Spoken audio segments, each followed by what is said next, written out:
ಘೋಷವಾಗಿರೋ ಕನ್ನಡವೇ ಸತ್ಯ, ಕನ್ನಡವೇ ನಿತ್ಯ. ಹಾಗೆಯೇ ಮಹಾಲಿಂಗರಂಗ ಎಂಬ ಕವಿ ಮಾತು ಹೇಳ್ತಾರೆ, ಕನ್ನಡ ಎಷ್ಟು ಚಂದ ಇದೆ ಅಂತ ಹೇಳಿದ್ರೆ, ಸುಲಿದ ಬಾಳೆಹಣ್ಣಿನಂದದೆ, ಉಷ್ಣವ ಕಳೆದ ಹಾಲಿನಂದದೆ, ಸಿಗುರಿದ ಕಬ್ಬಿನಂದದೆ, ಸುಲಭವಾಗಿರ್ಬೋದು ಈ ಕನ್ನಡ. ಅಷ್ಟು ಚಂದ ಇದೆ ಕನ್ನಡ. ಹಾಗೇನೆ ಮತ್ತಷ್ಟು ಏನ್ ಹೇಳ್ತಾರೆ ಅಂತ ಹೇಳಿದ್ರೆ, ಮುಂದುವರೆದು ಕುಳಿತೋದದೆ ಕಾವ್ಯಂ ಪರಿಣಿತ ಮತಿಗಳಂತೆ. ಅಂದ್ರೆ ಕನ್ನಡಿಗರು ಎಂತ ಅಂತ ಹೇಳಿದ್ರೆ, ಓದದನೆ ಅಷ್ಟು ಸುಲಲಿತವಾಗಿ ಕನ್ನಡವನ್ನ, ಹಾಡುಗಳನ್ನ, ಪದ್ಯಗಳನ್ನ, ಕವನಗಳನ್ನ ಹೇಳುವಂತ ಜನ ಅಂತೆ. ಅಷ್ಟು ಚಂದ ಅಂತೆ ಕನ್ನಡ. ತಾನ ಬೇಂದ್ರೆಯವ್ರನ್ನ ಒಂದ್ಸರಿ ಕೇಳಿದ್ರಂತೆ, ಏನಂತ ಹೇಳಿ, ಬೇಂದ್ರೆಯವರೇ ನೀವು ಎಷ್ಟು ಚಂದಾಗಿ ಕನ್ನಡ ಬರೀತೀರಿ ಅಂತ, ಕವನಗಳನ್ನ ಬರೀತೀರಿ ಅಂತ ಕೇಳಿದಕ್ಕೆ ಅಲ್ಲಿ ದಾನ ಬೇಂದ್ರೆಯವರು ಉತ್ತರ ಕೊಟ್ರಂತೆ. ಏನಂತ ಹೇಳಿ, ಲೋ ತಮ್ಮ, ಏನಂತ ಹೇಳಿದ್ರೆ, ಪದ್ಯ ಬರೆಯಕ ಕನ್ನಡನ ಚಂದ ಇತ್ತು ಅಂದಂತೆ. ಯಾರು? ದಾನ ಬೇಂದ್ರೆ. ಎಷ್ಟು ಚಂದ ಪದ್ಯ ಬರೀತಿ ಅಂದಕ್ಕ, ಪದ್ಯ ಬರೆಯಕ್ ಯಾರು ಚಂದ ಐತಿ? ಕನ್ನಡನ ಚಂದ ಐತೋ ಅಂದ್ರಂತೆ. ಮರಾಠಿಗರವರು, ಮೂಲತಃ ಮರಾಠಿಗರು ಕನ್ನಡಕ್ಕೆ ಬಂದು ಏನಾದಂತಂದ್ರೆ ಜ್ಞಾನಪೀಠ ಪ್ರಶಸ್ತಿ ತಂದು ಕೊಟ್ಟಂತ ಮಹಾನ್ ಕವಿ. ಹಾಗಾಗಿ ಅವ್ರನ್ನ ಏನ್ ಕರಿತೀವಿ ಅಂದ್ರೆ ವರ ಕವಿ ಅಂತ ಕರಿತೀವಿ. ಅಷ್ಟು ಚಂದ ಕನ್ನಡ, ಅಂತಹ ಭಾಷೆ ಕನ್ನಡ.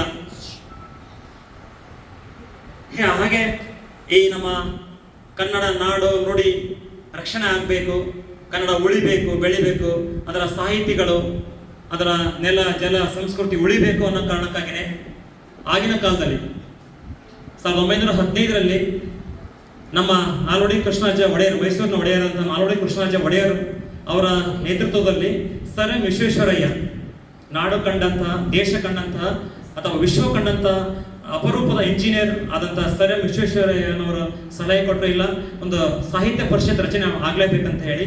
ಹಾಗಾಗಿ ಆ ಒಂದು ಸಾಹಿತ್ಯ ಪರಿಷತ್ ರಚನೆ ಆಯಿತು 1915ರಲ್ಲಿ. 1915ರಲ್ಲಿ ಸಾಹಿತ್ಯ ಪರಿಷತ್ ರಚನೆ ಆಗಿ ಅಲ್ಲಿಂದ ಸುಮಾರು ಈಗ 112 ವರ್ಷಗಳ ಕಾಲ ಕಳೀತು. ಆ 112 ವರ್ಷಗಳ ಕಾಲ ಅನೇಕ ಕನ್ನಡ ಸಾಹಿತ್ಯ ಸಮ್ಮೇಳನ, ಪ್ರತಿ ವರ್ಷ ಸಾಹಿತ್ಯ ಸಮ್ಮೇಳನ ನಡೀತಾ ಇದ್ದಾವೆ. ಜೊತೆಗೆ ವಿಶ್ವ ಕನ್ನಡ ಸಾಹಿತ್ಯ ಸಮ್ಮೇಳನ ನಡೀತಾ ಇದೆ. ಎಲ್ಲ ಕಡೆ ಕನ್ನಡ ಸಾಹಿತ್ಯ ಸಮ್ಮೇಳನ ನಡೆದ ಇವತ್ತು ಏನಾಗ್ತದೆ ಅಂತ ಹೇಳಿದ್ರೆ, ಅದರ ಮತ್ತಷ್ಟು ಮೇರು ಈ ವರ್ಷ ನಮ್ಮ ಬಳ್ಳಾರಿಯಲ್ಲಿ ಈ ವರ್ಷ ಏನಂತೇಳಿದ್ರೆ ನಮ್ಮ ಬಳ್ಳಾರಿಯಲ್ಲಿ ಕನ್ನಡ ಸಾಹಿತ್ಯ ಸಮ್ಮೇಳನ ನಡೀತಾ ಇದೆ. ಕಳೆದ ವರ್ಷ ಹಾವೇರಿ ನಡೆದಿತ್ತು. ಹಾಗೇನೆ ಈ ಒಂದು ಅಲ್ಲಿ ಏನೇನಂತ ಹೇಳಿದ್ರೆ, ಅನೇಕ ಕವಿಗಳ ಪುಸ್ತಕಗಳ ರಚನೆ ಮಾಡಿದರೆ ಅವರ ಬರಹಗಳನ್ನ, ಅವರ ಕಾದಂಬರಿಗಳನ್ನ, ಅವರ ನಾಟಕಗಳನ್ನ, ಅವರ ಕವಿತೆಗಳನ್ನ ಅಲ್ಲಿ ಪ್ರದರ್ಶನಗೊಳ್ತವೆ. ಜೊತೆಗೆ ಇತ್ತೀಚೆಗೆ ಏನಾಗ್ತದೆ ಅಂತ ಹೇಳಿದ್ರೆ, ಶಾಲೆಗಳಲ್ಲೂ ಎಲ್ಲ ಕಡೆ ನಾವು ಏನಾಗ್ಲಿ ನಿಮ್ಮ ಸ್ವರಚಿತ ಕವನಗಳನ್ನ ಓದಿ ನೀವೊಂದು ಏನ್ ಮಾಡ್ಬೋದು, ನಾವು ಕನ್ನಡವನ್ನು ಉಳಿಸ್ಬೋದು ಅನ್ನೋ ಕಾರಣಕ್ಕಾಗಿ ಏನಾಗ್ತದೆ ಅಂತ ಹೇಳಿದ್ರೆ ಅಲ್ಲಿ ಕೆಲಸ ಕಾರ್ಯಗಳು ನಡೀತಾ ಇದ್ದಾವೆ. ಹಾಗೇನೆ ಪ್ರತಿ ವರ್ಷನೂ ಸಹ ಏನಾಗ್ತದೆ, ನಮ್ಮ ಕನ್ನಡ ಸಾಹಿತ್ಯ ಪರಿಷತ್ ಹೂವಿನಹಳ್ಳಿ ಘಟಕ ಏನ್ ಮಾಡ್ತಿದ್ದಾರೆ, ದತ್ತಿ ಉಪನ್ಯಾಸ ಕಾರ್ಯಕ್ರಮಗಳು ನಡೀತಾ ಇದೆ. ಅಲ್ಲಿ ಅನೇಕ ದತ್ತಿ ಕೊಡ್ತಾ ಇದ್ದಾರೆ, ದಾನ ಕೊಡ್ತಾ ಇದ್ದಾರೆ.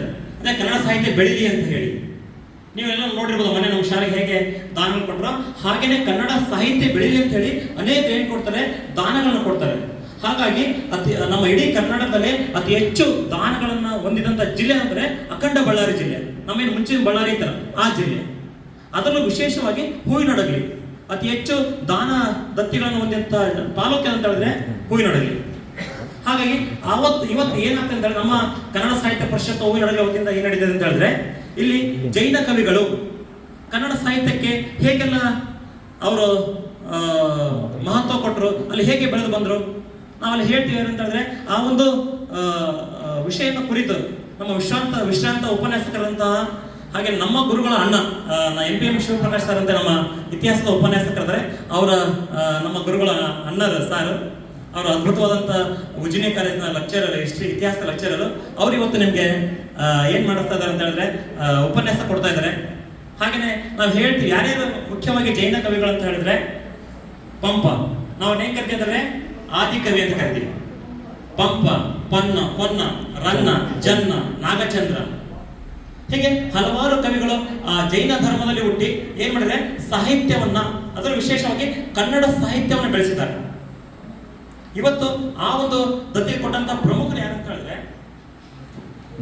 ನಮ್ಮ ಹಡಗಲಿಯಲ್ಲಿ ಶ್ರೀಮತಿ ಜೈನರ ಸೋಗಿರಮ್ಮ ಸ್ಮರಣಾರ್ಥ ದತ್ತಿ, ಶ್ರೀಮತಿ ಪುಲ್ಲಿಬಾಯಿ ಸಗನ್ಮಲ್ಜಿ ಸ್ಮರಣಾರ್ಥ ದತ್ತಿ, ಶ್ರೀ ಗುಂಜಾಳ ರುಕ್ಕಪ್ಪ ಸ್ಮರಣಾರ್ಥ ದತ್ತಿ, ಹಾಗೆಯೇ ಶ್ರೀ ಜಿನ್ನಪ್ಪನವರ ಸ್ಮರಣಾರ್ಥ ದತ್ತಿ, ಇವರ ಸ್ಮರಣಾರ್ಥವಾಗಿ ಇವತ್ತು ನಮ್ಮ ಹೂವಿನಡಗಲಿಯಲ್ಲಿ ಏನು ನಡೀತದೆ ಅಂತ ಹೇಳಿದ್ರೆ, ಇವತ್ತು ನಮ್ಮ ಶಾಲೆಯಲ್ಲಿ ಇದು ಒಂದು ಕಾರ್ಯಕ್ರಮ ಮಾಡ್ತಿದೆ. ಇದು ನಮ್ಮ ಸೌಭಾಗ್ಯ, ಬೇರೆ ಎಲ್ಲೋ ನಡೀತಾ ಇಲ್ಲ. ಅದು ನಮ್ಮ ಕನ್ನಡ ಸಾಹಿತ್ಯ ಪರಿಷತ್ ಅಧ್ಯಕ್ಷರು ವೀರೇಂದ್ರ ಪಾಟೀಲ್ ಸರ್, ಜೊತೆಗೆ ರಾಷ್ಟ್ರ ಪ್ರಶಸ್ತಿ ಪುರಸ್ಕೃತರು, ಅವರು ಅದ್ಭುತ ವಿಜ್ಞಾನ ಶಿಕ್ಷಕರು, ಈಗಿನ ಮೈಲಾರದ ಹೆಡ್ ಮಾಸ್ಟರ್. ಹೌದು ಸರ್, ಯಾಕಂತ ಹೇಳಿದ್ರೆ ಇವತ್ತು ನಮ್ಮ ಶಾಲೆಗೆ ಹಡಲಿಂದ ಬಂದು ಅಷ್ಟೂರಿಂದ ಬಂದು ನಿಮಗೋಸ್ಕರ ಕಾರ್ಯಕ್ರಮ ಮಾಡ್ತಾ ಇದ್ದಾರೆ. ಮಕ್ಕಳು ಅದ್ರ ಬಗ್ಗೆ ಮಹತ್ವ ತಿಳ್ಕೊಳ್ಳಿ ಅಂತ ಹೇಳಿ ಕಾರ್ಯಕ್ರಮ ಮಾಡ್ತಾ ಇದ್ದಾರೆ. ಹಾಗೆ ಮಗದೊಮ್ಮೆ ಈ ಒಂದು ನಮ್ಮ ಶಾಲೆಗೆ ಬಂದು ಈ ಒಂದು ಕಾರ್ಯಕ್ರಮ